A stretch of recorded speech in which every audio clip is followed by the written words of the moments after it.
Good morning. I'm Jen Amos at Weiss Research. I'm Andy Myers, and this is your morning market alert for Tuesday, March 15th. We're looking at a major sell-off on Wall Street today. Stock futures are indicating that the U.S. averages will all open more than 2% lower. It seems that the global markets are finally beginning to price in the economic damage caused by last week's devastating earthquake in Japan.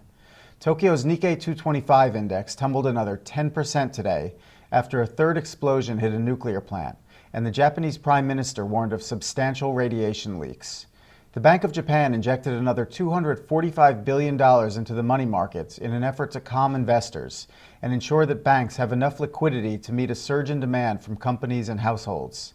But analysts say that right now the Japanese economy has ground to a complete stop. The crash in Japanese stocks is causing a ripple of selling pressure around the world. Neighboring markets, such as Hong Kong and China, finished sharply lower, and the damage extended to the European markets as well. Germany's DAX 30 index is falling 4%, dragged down by steep declines among automakers. And here in the U.S., we're seeing weakness across the board, with utilities and technology stocks among the hardest hit. General Electric is tumbling 6% in the pre-market, after losing more than 2% yesterday.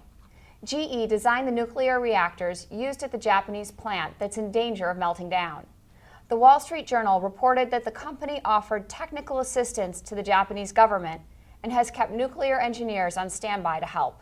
The concerns about the economic fallout from the disaster in Japan are prompting traders to dump riskier assets, and that's weighing on energy prices again today. Right now, crude oil is falling about 4% to well below $98 a barrel, as investors anticipate a slowdown in demand from the world's third largest economy. The slump in oil prices are also extending to energy shares. But despite the weakness, Goldman Sachs upgraded ExxonMobil to buy. The commodities markets in general are broadly lower, with gold dropping back around $1,400 an ounce. And in the currency markets, the yen is rebounding against the dollar, as the Japanese currency finds support from investors looking for safety. But the dollar is rising against other major currencies. On the economic front, U.S. investors are digesting data on import and export prices and manufacturing in the New York region. But those reports are unlikely to move the market significantly. Later this afternoon, the Federal Reserve will conclude its one-day policy meeting.